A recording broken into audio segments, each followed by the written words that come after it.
ખ્રિસ્ત ઈસુના નામમાં હું રમેશ તથા રૂથ આપ સર્વોનો આવકાર કરીએ છીએ અને તમને પ્રેમી સલામ પાઠવીએ છીએ. પિતા પરમેશ્વરનો પુષ્કળ પુષ્કળ પુષ્કળ આભાર કે એક નવો દિવસ આપણા જીવનમાં આપ્યો. એટલા માટે નહીં કે આપણે સારા છીએ, ભલા છીએ, પણ પિતા પરમેશ્વરની અપરંપાર દયા, ભલાઈ અને પ્રેમને લઈને આપણે આ દિવસ પામ્યા છે. આપણે પિતા બાપ, પિતા પરમેશ્વર એમનો આભાર તો ઉપકાર માનીએ. વિશેષ આજે આપણે એક નવા અધ્યાયનું વાંચન કરવાના છે અને પિતા પરમેશ્વરે આપણને આ તક પૂરી પાડી છે તેમના વાંચનને માટે. તો આજનું જે વાંચન આપણે કરવાના છીએ તે યહોશુઆનું પુસ્તક અને તેનો 10મો અધ્યાય છે. પિતા બાપ, આ અધ્યાયના વાંચનને તમે આશીર્વાદિત કરો અને અમને વાંચવાને માટે સહાયતા મદદ કરો. અમારી ચેનલને લાઈક કરો, સબસ્ક્રાઈબ કરો અને પોતાના ગ્રુપ કે મિત્ર વર્તુળની અંદર શેર કરવાનું પણ ભૂલશો નહીં. તમારી એક લાઈક અને એક સબસ્ક્રાઈબ અમને આ કાર્ય કરવાને વધુને વધુ મોટિવેટ કરે છે અને અમે ઈચ્છીએ છીએ કે પિતા પરમેશ્વરનું આ કાર્ય નાના પાયેથી શરૂ કરેલું છે અને અત્યારે આપણે છઠ્ઠા પુસ્તક સુધી આવી ગયા છે. યહોશુઆનું પુસ્તક એ બાઇબલનું છઠ્ઠું પુસ્તક છે. પિતા બાપનો આપણે પુષ્કળ આભાર માનીએ કે અત્યાર સુધી હરેક વાંચનને આશીર્વાદિત કર્યું છે તેને માટે.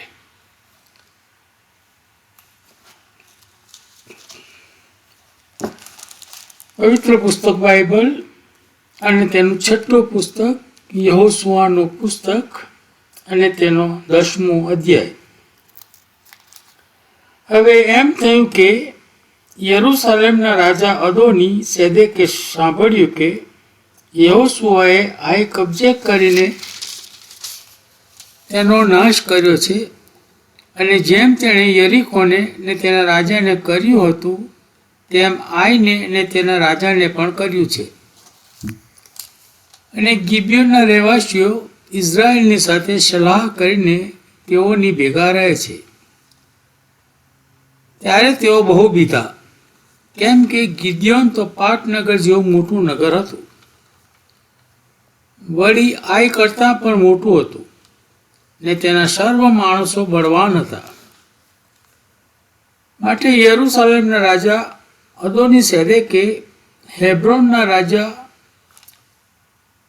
હોહામને તથા યાર્મૂતના રાજા પીરામને તથા લાખીશના રાજા યાફિયાને તથા એગ્લોનના રાજા દબીરને આવો સંદેશો મોકલ્યો: અહીં આવીને મને સહાય કરો અને આપણે ગિબિયોનને મારીએ, કેમ કે તેણે યહોશુઆની સાથે ને ઇઝરાયલીઓની સાથે સંધિ કરી છે.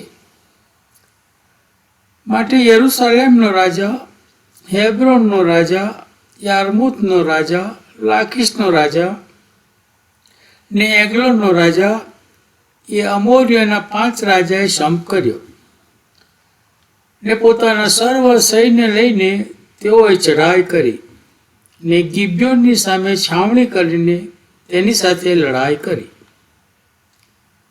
અને ગિબિયોનના માણસોએ ગિલગાલની છાવણીમાં યહોશુઆને આવો સંદેશો મોકલ્યો: તું તારા દાસોને મદદ કરવામાં તારો હાથ ઢીલો કરીશ નહીં.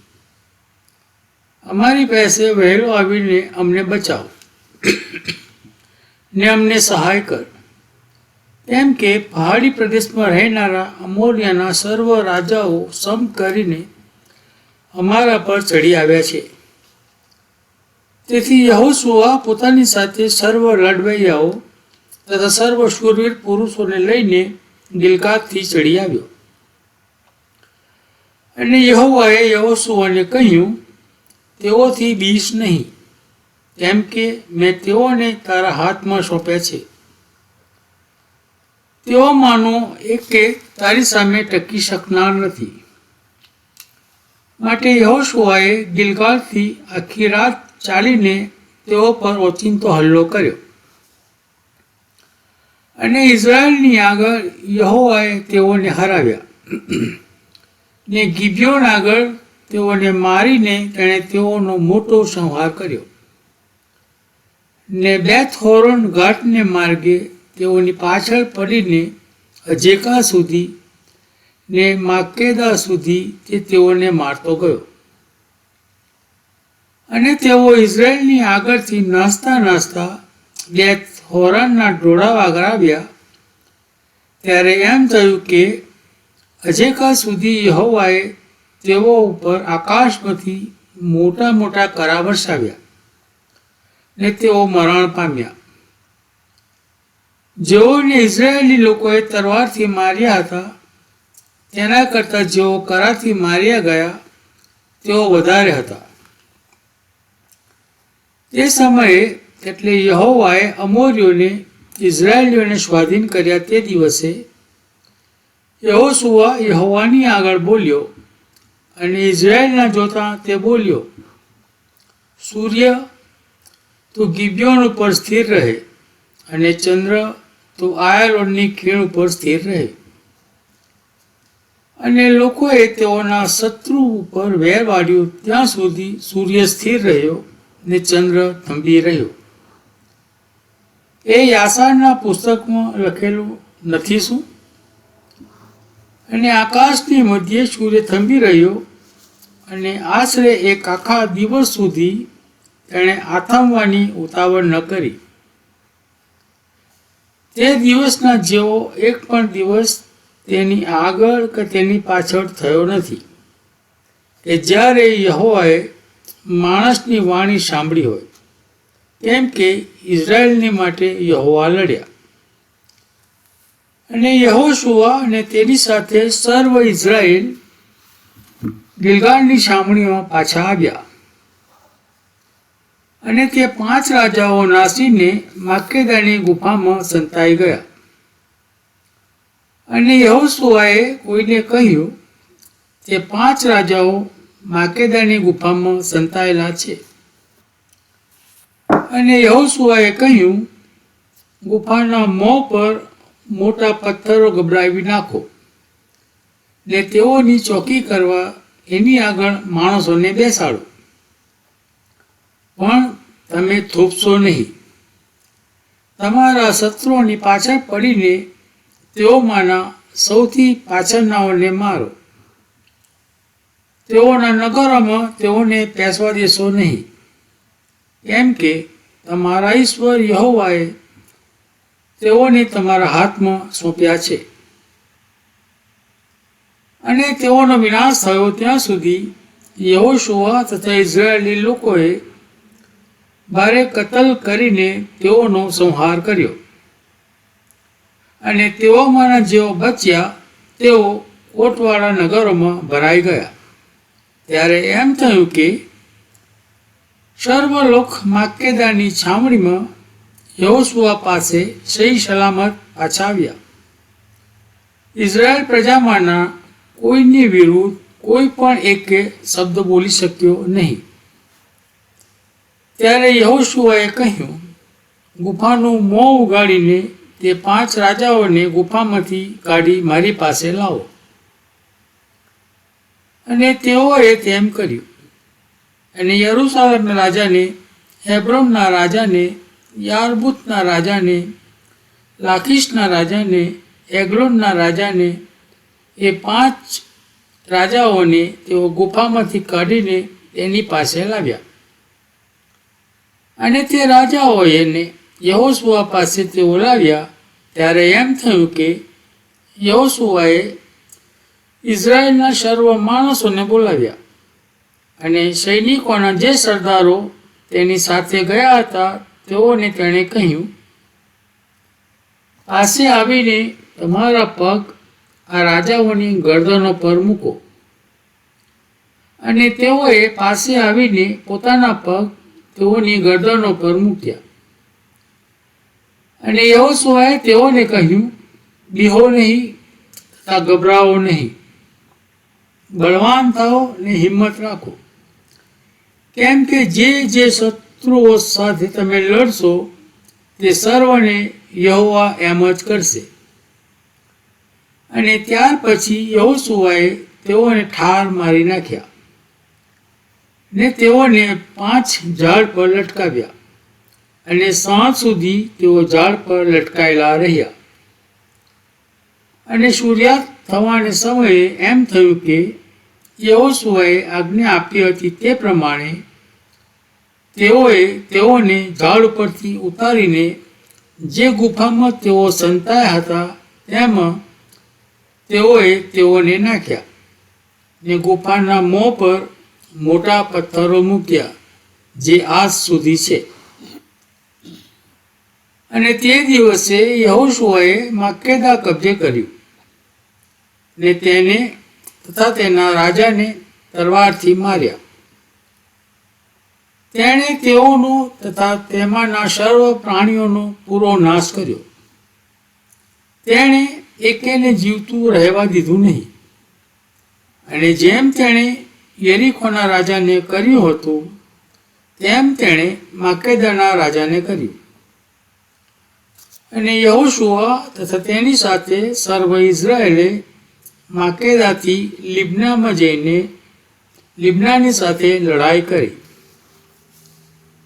અને યહોવાએ તેને ને તેના રાજાને પણ ઇઝરાયેલના હાથમાં સોંપ્યા.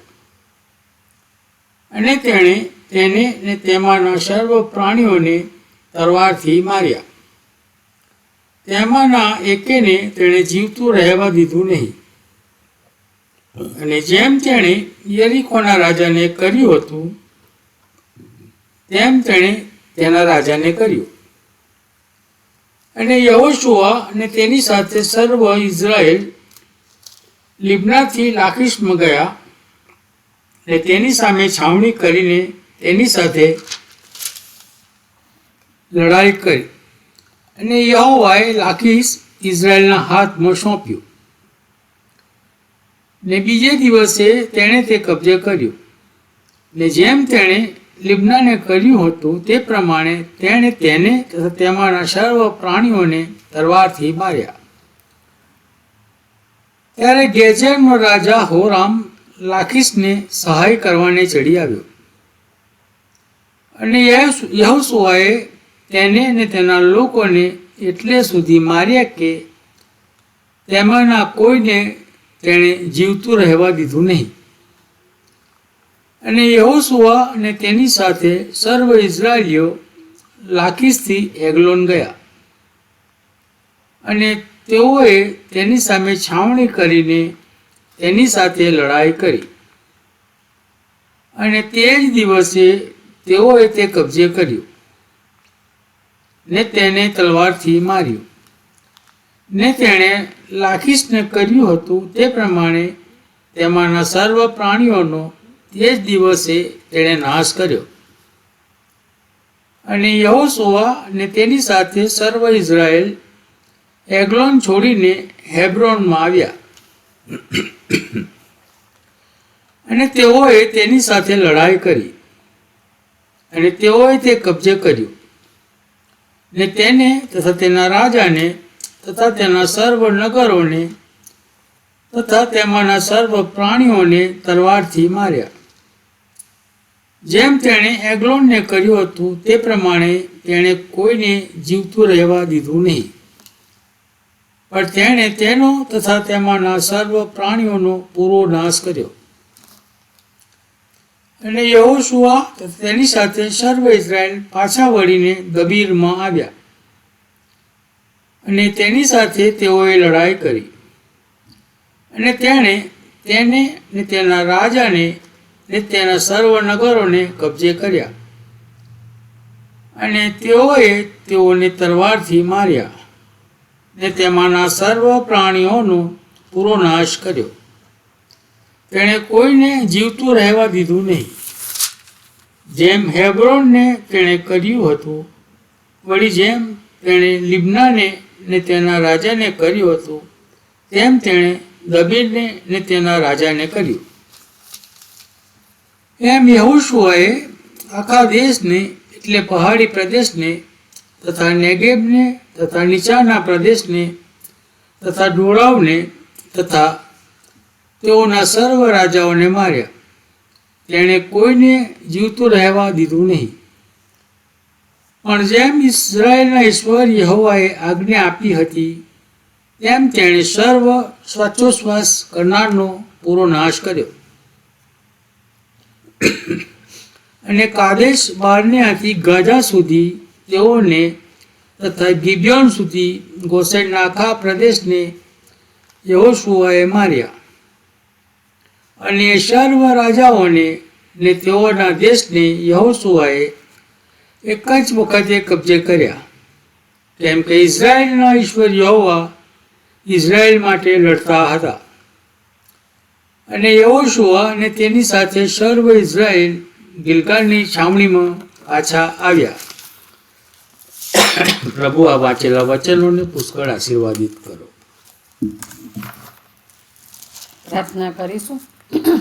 હે પરમ ઉચ્ચામાં પરમેશ્વર પિતા, અમે તમારો આભાર માનીએ છીએ બાપ. રાજાઓના રાજાને પ્રભુઓના પ્રભુ, અમે તમને ધન્યવાદ કરીએ છીએ કે તમે અમને અત્યાર સુધી સાચવ્યા, સંભાળ્યા બાપ. તમારા અત્યારે સુંદર વચનો આપ્યા અને સમય આપ્યો, એના માટે પણ અમે તમારો પુષ્કળ આભાર ઉપકાર માનીએ છીએ બાપ. તમારા વચનો પર પુષ્કળ આશીષ મેં તમારી કૃપા આપજો. જે લોકો આ વચનો સાંભળે પ્રભુ, વાંચે, અને ત્યારે એમ હૃદયમાં તમે વાત અને વ્યવહાર કરજો બાપ, અને એ લોકોને આશીર્વાદથી ભરપૂર કરજો પ્રભુ. તમારા સંતો સેવકોના મુખની વાણી તમે થજો. ઘણી જગ્યાએ પ્રભુ બાપ તમારા સેવક સેવિકાઓ જતા હોય છે, ત્યારે પ્રભુ પિતા ત્યાં તેમની સુવાર્તાને પણ તમે આશીર્વાદિત કરજો પ્રભુ. જે લોકો બીમાર છે તેઓને તમે સાજાપણું આપજો, દુઃખિત પરિવારને દિલાસો આપજો, નિરાધાના આધાર, વિધવાના બેલી, અનાથોનો નાથ તમે થજો. દરેકના ઘરને પણ તમારા આશીષ અને તમારી કૃપા આપજો. નાનાથી તે મોટાઓને પણ તમારા આશીર્વાદથી ભરપૂર કરજો પ્રભુ. જે લોકો એક્સિડન્ટમાં ઘવાયા હોય એમના ઘરને તમે રૂજો પ્રભુ. ઘણા બધાને ઘણી બધી જરૂરતો છે, મુશ્કેલી, પ્રશ્ન, વિટંબણાઓ હશે પ્રભુ. સર્વની મુશ્કેલી, પ્રશ્ન, વિટંબણાઓ તમે દૂર કરજો. ઘણા બધાને પ્રભુ પાત્રો નથી મળતા, ત્યારે બાપ તમે તમને વિનંતી કરીએ છીએ પ્રભુ, એ યોગ્ય પાત્ર તમે પૂરા પાડી આપો. ઘણા બધા લોકોને પ્રભુ ઘણી બધી ઘરની નોકરીઓની જરૂરિયાત હોય છે. સર્વ જરૂરિયાત પ્રભુ તમે પૂરી પાડજો. અમે જે કંઈ માગ્યું પ્રભુ તમારા દીકરા ઈસુ ખ્રિસ્તના જયના નામથી માગીએ છીએ બાપ. સાંભળો અને સ્વીકાર કરજો પ્રભુ. આમીન.